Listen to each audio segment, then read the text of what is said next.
देखिए, मैं इस समय बदरपुर खादर के अंदर मौजूद हूँ, जहाँ पर एक 4 साल की मासूम बच्ची के साथ में एक असद नाम के दरिंदे ने हैवानियत दिखाई थी, दरिंदगी दिखाई थी। और बताया गया था, स्थानीय लोगों द्वारा बताया गया था कि बच्ची को पहले उठा करके उसकी हाथ में से कोई चीज़ छीनी गई, कोई या खाने पीने की कोई चीज़ होगी, वो भी हम आपका भी इसमें क्लियर कर देंगे।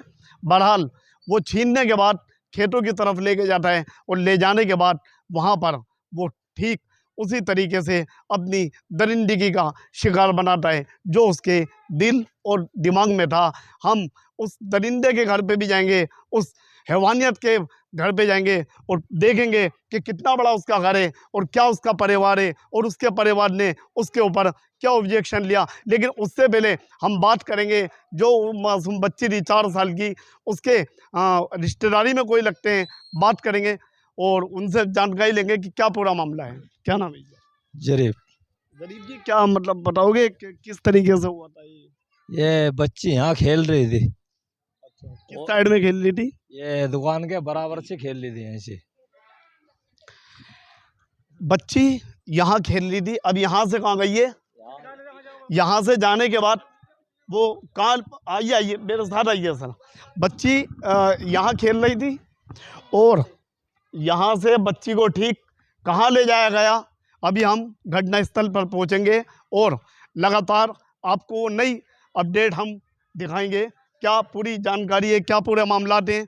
हालांकि ऐसा नहीं होना चाहिए था, एक मासूम बच्ची थी, उस मासूम बच्ची के साथ में इस तरीके की दरिंदगी नहीं होनी चाहिए थी। हालांकि मानना ये होगा कि ये गांव है, लेकिन बच्चे कहीं ना कहीं खेलते हैं और लोग एक दूसरे पे यकीन भरोसा करते हैं। लेकिन असद नाम के दरिंदे ने जिस तरीके से हैवानियत दिखाई थी, लगातार यहाँ के स्थानीय लोगों की जो मांग है वो ये है, या तो असद का एनकाउंटर होना चाहिए या फिर उसको स्थानीय लोगों के हवाले कर दिया जाए। स्थानीय लोग अपने तरीके से उसको सबक सिखा देंगे और उसको इलाज बढ़िया वाला बांध देंगे। हम उस घटना स्थल पर आपको लेके जा रहे हैं और वो घटना स्थल हम आपको दिखाएंगे, क्योंकि कल जिस तरीके के हालात थे, थाना ट्रोनिका सिटी के बाहर हम खड़े हुए थे और हमने जिस तरीके के हालात देखे, वो मासूम बच्ची की अभी भी कहीं ना कहीं हालत ठीक नहीं है, ख़राब है। क्योंकि वो बच्ची काफ़ी छोटी थी, मासूम थी। और ये आप देख सकते हैं कि जो छोटा सा ये बना हुआ है, नलका है, तो यहाँ पर वो बच्ची को लेके आया और लाने के बाद उसने अपनी हैवानियत दिखाई, दरिंदगी दिखाई और बच्ची को खून में लथपथ छोड़कर चला गया।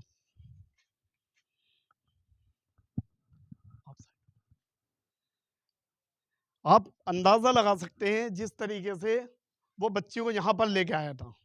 आप देखिए, कैमरामैन दिखाइए, बच्ची को यहाँ लाया और लाने के बाद उसने क्या कुछ किया, वो सारी जानकारी लगातार हम आपको अपने कैमरे के माध्यम से, रिपोर्टिंग के माध्यम से दिखाने की कोशिश कर रहे हैं। ये प्लॉट किसका है, इसकी भी कहीं ना कहीं छानबीन होनी चाहिए, पुष्टि होनी चाहिए। ये किसका प्लॉट है जिसने इस तरीके से इसको आधा अधूरा बना करके छोड़ दिया। और क्राइम देने के लिए लगातार वो असद नाम का जो दरिंदा था, उसने पूरी अपनी हैवानियत दिखाई। देखिए, यहाँ पर जो इस प्लॉट के बारे में हमने आपको जानकारी दी, वो जानकारी आपको कहीं ना कहीं लगातार मेरे हिसाब से ठीक मिल रही होगी। स्थानीय लोग हमारे साथ मौजूद हैं, अगर ये कुछ कहना चाहें, बताना चाहें, क्योंकि मासूम बच्चे सभी के आगे होते हैं और ये कहीं ना कहीं एक आवाज़ उठाने की बात है। दरिंदे को किस तरीके से सज़ा मिलनी चाहिए, तो मेरा मानना ये है इन्हें भी कुछ ना कुछ बताना चाहिए। और ये बताएंगे तो कहीं ऐसा लगता है कि उसे दरिंदे को कहीं ना कहीं यूपी उत्तर प्रदेश की पुलिस सज़ा देने में सक्षम होगी। जी, क्या नाम है आपका? मेरा नाम है नाहिद नाहिद। नवाब। जी, मैं यहीं की निवासी हूँ फ़िलहाल तो 9 महीने हुए मुझे आए हुए यहाँ पे। माहौल तो अच्छा है यहाँ का, लेकिन ये शायद क्राइम पहली बार ही हुआ यहाँ पे।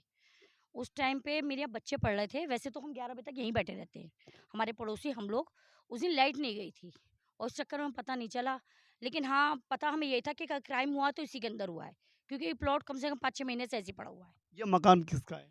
ये दिल्ली वाले हैं, उनका है, वो है प्रगति मैदान में। प्रगति मैदान के रहने वाले? जी, हाँ, उनका प्लॉट बन गया था, ये उनकी लड़की की शादी पड़ गई अचानक, वो आ नहीं पाए। मेरी उनसे कल बात हुई थी, वो कहने लगे मैं बिहार गए हुए थे हम लोग, शायद आ जाने का था लेकिन आ नहीं पाए वो लोग। लेकिन हाँ, ये चीज़ गलत है कि आपने प्लॉट बनाया है या तो आप इसके रास्ते बंद कीजिए, क्योंकि इसके अंदर नशाबंदी बहुत होती है। आप जाके देखिए अंदर की कंडीशन, यहाँ लैट्रिन भी होती है, यहाँ बच्चे भी घुसते हैं, यहाँ बड़े-बड़े लोग भी घुसते हैं, जो कि एक गलत चीज़ है, नहीं घुसना चाहिए है प्लॉटों में, लेकिन लोग घुसते हैं। तो इसके लिए मैं ये चाहती हूँ कि ये इनके फादर हैं, मैं उस बच्ची को खुद देख के आई थी। आप मामा हैं आप, खालू हैं। जिस टाइम ये क्राइम हुआ था मैं खुद गई थी, वो लोग मेरे पास आए थे। तो हम चाहते हैं, मांग हमारी भी यही है कि सख्त से सख्त सज़ा हो उस बच्चे को। नशा किस प्रकार का आप बता रहे थे कि यहाँ यहाँ नशा क्या करते लड़के हैं, आते हैं, नशा लड़के करते क्या हैं? वही स्मैक चलती है यहाँ पे, यहाँ पूरे कॉलोनी में बैठते हैं लोग, हम तो भगा देते हैं, अपने घर के आस-पास तो हम भगा देते हैं। क्या चलता है, दोबारा बताना एक बार। यहाँ स्मैक पी जाती है बैठ के, स्मैक पीते हैं। यहाँ का, यहाँ आसपास ये नहीं पता मुझे ये नहीं पता, क्योंकि मुझे खुद 9-10 महीने हुए हैं यहाँ आए हुए। नशाबंदी होती है यहाँ पे। इस चीज़ के लिए सरकार एक्शन उठाए, ऐसे एरियो में खास। पुलिस को यहाँ आप बता रहे हो कि नशा सुनिए, कहीं ना पुलिस कहीं, का तो एक मसला मिनट देखिए अलग है बिल्कुल। एक मिनट एक मिनट, हुँ, आपने बताया जी, कि यहाँ नशा करते हैं लोग, जी, लड़के आन के जी, स्मैक पीते हैं, जी, आपका कहना है। जी, बिल्कुल। तो क्या यहाँ के स्थानीय लोगों ने पुलिस को इसके रिगार्डिंग कोई शिकायत पत्र दिया? देखिए मुझे पता नहीं, मैं तो 8-9 महीने हुए मुझे आए हुए फ़िलहाल। मेरा जो कहना है, आपने दिया था? मैं मेरे तो बात ही नहीं हुई, मेरी उनसे बात नहीं हुई। मेरे घर में 2 बार चोरी हो चुकी है और नवादा थाने के मैंने 3 दिन चक्कर काटे हैं रमज़ान में, मेरी कोई कार्रवाई नहीं। यहाँ की पुलिस ही कार्रवाई नहीं करती। यहाँ की पुलिस, कार्रवाई नहीं करती, नहीं करती। यहाँ की पुलिस कोई कार्रवाई नहीं करती? नहीं करती कार्रवाई। अच्छा, मैं आप 3 दिन रमज़ान में, 3 दिन भूखे प्यासे थाने में गई, थाने में एक बंदा नहीं मिला मुझे। मुझे कहा गया 11:30 बजे आओ, मुझे कहा गया 1 बजे आओ, मुझे कहा गया 4 बजे आओ। मैं 3 दिन 3 फेरे मारे, मेरे घर दोबारा कोई लौट के नहीं आया कि मेरे घर में क्या हुआ है। तो यहाँ की पुलिस कुछ नहीं करती। चोरी क्या क्या हुई थी आप? मेरे घर में 1 लाख कैश चोरी हुआ था। सबसे पहले मेरे यहाँ से 4 चीज़ें चोरी हुई, 15,000 रुपए चोरी हुए थे। फिर दूसरी बार में दोबारा चोरी हुई मेरे यहाँ, 1 लाख रुपए कैश गया मेरे घर से। पुलिस को मैंने 112 पे कॉल करी रात को 12 बजे, वो आए, बल्कि उल्टा मुझसे सवाल कर रहे हैं, "आपने पैसे क्यों रखे घर में? आप कमेटी क्यों चलाती?" ये कौन-सी बात हुई? भई 1 लाख रुपए कौन-सी बड़ी बात है 1 लाख रुपए, आप ये बताइए मुझे। नॉर्मली इमरजेंसी में इंसान 50,000 1 लाख रुपए अपने घर में रखता है। वो रात को चले गए, सुबह कहते हैं जी आप मेरे पास आइएगा। मैं 3 दिन फेरे मारे, यहाँ कुछ नहीं होता। यहाँ की पुलिस कुछ नहीं करती। हम कहते हैं चलो चोरी का नहीं करा, लेकिन इस बच्ची के लिए इंसाफ होना चाहिए। ये थाना ट्रोनिका सिटी के जो अंतर्गत जितने पुलिसकर्मी लगते हैं, ये हालात मैं नहीं बता रहा हूँ, स्थानीय लोगों से कहीं ना कहीं सुनने को मिल रहे हैं। यूपी उत्तर प्रदेश की पुलिस, मैं फिर वही बात कहूँगा जो मैंने इससे पहले वाली वीडियो में कहा था, यूपी उत्तर प्रदेश की पुलिस कोई सुनवाई नहीं करती है। अगर उनको ये पता चल जाए कि ये फला जाति का है और ये फला जाति का है, तो मिनट से पहले तो एनकाउंटर करेगी, पैर में गोली मारती है। बस यूपी पुलिस का ये काम कहीं ना कहीं मुझे ऐसा लगता है कि ये है। थाना ट्रोनिका सिटी की पुलिस ने 1 लाख रुपए की चोरी के मामले को लेकर के कोई सुनवाई नहीं की। ये महिला का कहना है, हम अपनी तरफ से कोई बात नहीं कहेंगे, हम तो लगातार आपको वो चीज़ दिखाएंगे जो इसमें सच्चाई है। न्यूज़ एमवीटी से रहमान, कैमरामैन शहजाद के साथ, गाजियाबाद, दिल्ली। असद के मामले में कई सारे लोग यहाँ इकट्ठा हैं, स्थानीय लोग हैं। पब्लिक के दिल में कहीं ना कहीं ये सवाल चल रहा है कि कहीं ऐसा नहीं हो कि सामने वाली पार्टी से लेके और असद को कम दिनों में छोड़ दें।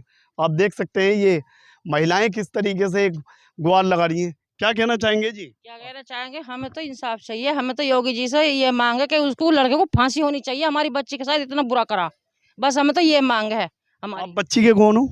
हम बच्ची की खाला। अच्छा, आप लोग क्या कहना चाहेंगे जी?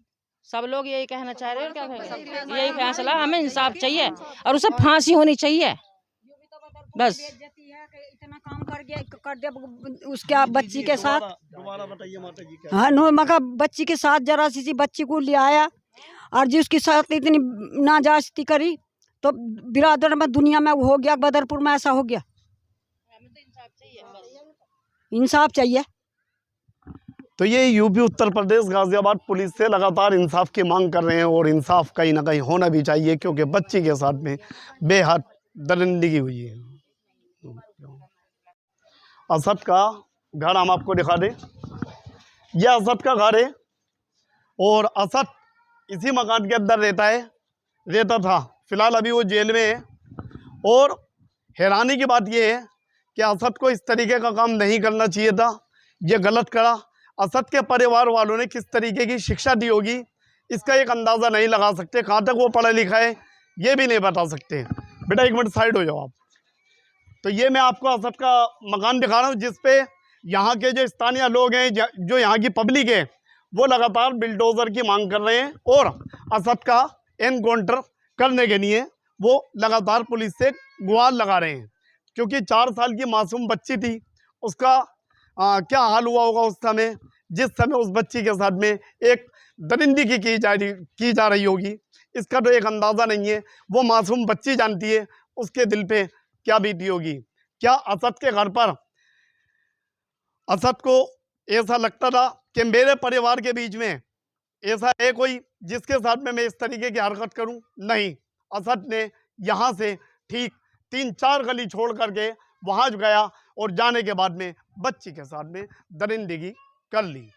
असद पुलिस की हिरासत में है और पुलिस से लगातार यही एक के बाद एक अपील हो रही है कि इसका एनकाउंटर करो, इसको फांसी की सज़ा दो।